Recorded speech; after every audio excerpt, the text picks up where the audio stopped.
En manchette du Cyberjournal cette semaine, un nouveau pont Champlain. Campagne électorale, présence des chefs de parti. Liberté de presse au Conseil de Brossard, toujours une question. Fête multiculturelle à Brossard. Bonjour mesdames et messieurs, bienvenue à votre Cyberjournal. Le gouvernement fédéral aurait pris la décision de remplacer le pont Champlain avec une toute nouvelle structure qui pourrait être munie de corridors pour un SLR, système de train léger sur rail. Le candidat conservateur dans Saint-Lambert, Patrick Clune, s'est manifestement montré satisfait puisque faisant du dossier du nouveau pont une priorité dans sa campagne. Le pont vieillit plus rapidement que prévu. Alors c'est là où c'était vraiment important de regarder une nouvelle construction et avec l'option de transport en commun. Et je suis ravi que le ministre Cannon et le gouvernement canadien ont suivi nos suggestions. Au réseau de transport de Longueuil, on insiste sur la nécessité d'y introduire un SLR et déplore que le ministre Cannon se donne un horizon de 10 à 15 ans pour la réalisation. La députée de la Pinière, Fatima Ouda-Pépin, croit elle aussi que le SLR doit obligatoirement faire partie du projet. Le candidat du NPD, Richard Marois, préconise des mesures immédiates, mais est moins catégorique au sujet de l'estacade. Pour nous, la priorité, c'est du transport en commun rapidement. Je pense que vous savez que je discute avec les acteurs du milieu de façon fréquente. Les gens seraient en accord que ce soit sur le pont Champlain ou que ce soit sur l'estacade. J'ai aucun problème avec ça, moi. La troisième semaine de campagne électorale a débuté avec l'ajout d'une 5e candidate dans la course et la visite de plusieurs chefs de parti.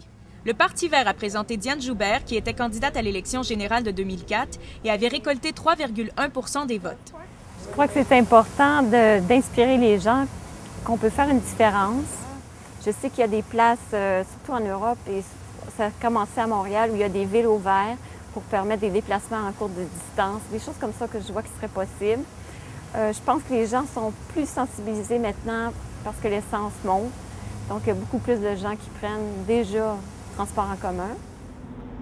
Le chef du NPD, Jack Layton, à la suite de la visite du député Thomas Mulcair, est venu annoncer mardi dernier le plan de son parti pour investir en transport en commun de 63,6 millions de dollars sur 4 ans. Le chef du Bloc québécois, Gilles Duceppe, était de passage à Saint-Lambert et a réagi aux coupures effectuées par le Parti conservateur dans les programmes culturels du ministère du Patrimoine. Et je ne peux comprendre un tel acharnement sinon que par pure idéologie, étroitesse idéologique de M. Harper. C'est inacceptable. Il doit retraiter parce que la culture, c'est l'expression d'un peuple, d'une nation. Le chef du Parti libéral, Stéphane Dion, était aussi de passage dans la circonscription. Il a été appelé à se prononcer sur l'opportunité pour le Canada d'aller aux urnes avant ou après les élections présidentielles américaines. Bon, les Américains feront leur choix, nous ferons le nôtre. Je dirais simplement que l'Amérique du Nord va avoir un changement. Tant aux États-Unis, ça c'est sûr, parce que M. Bush ne sera plus là, et qu'au Canada, parce que nous entendons gagner cette élection avec l'appui des Canadiens, et que ce changement sera l'occasion de faire un grand changement dans le monde.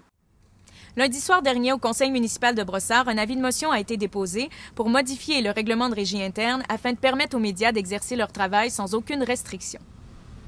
Cependant, bien que la motion ait été adoptée à l'unanimité, que le maire Jean-Marc Pelletier s'est réjoui de cette décision, il a une fois de plus demandé aux caméramans de ne filmer que les conseillers. Une journée multiculturelle dans le cadre des festivités du 50e anniversaire de Brossard avait lieu samedi dernier. Des milliers de Québécois et de Québécoises, membres des communautés ethnoculturelles, ont assisté à la fête. Voici le reportage de Pierre-Marc René. Pour célébrer ses 50 ans, la ville de Brossard a organisé samedi dernier une journée multiculturelle. Le but? Rassembler tout le mélange culturel de cette ville hétéroclite. Brossard étant quand même très multiethnique, on parle d'environ 40% de la population brossardoise qui est multiethnique, avec environ une quarantaine d'ethnies différentes. Donc pour nous, c'était un beau moyen finalement là, de mettre de la visibilité sur les communautés, voir qui sont les gens, qu'est-ce qu'ils font au niveau de la culture, de la nourriture. Chants, danses et dégustations de mets typiques étaient donc au rendez-vous.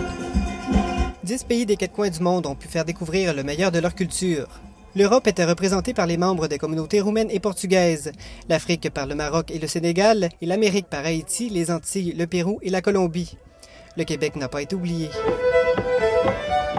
Bien que Brossard soit surtout reconnu par sa communauté asiatique formée par les Chinois, les Vietnamiens et les Indiens, l'Afghanistan a aussi été mis au compte. Bien, je pense que c'est vraiment important parce que le monde, il va vraiment mal l'Afghanistan. Fait que moi, je pense qu'en faisant la bouffe puis en montrant c'est comment, bien, le monde, ils vont être plus attirés, ils vont plus voir que c'est pas juste comme noir. Je veux dire, c'est pas juste la guerre.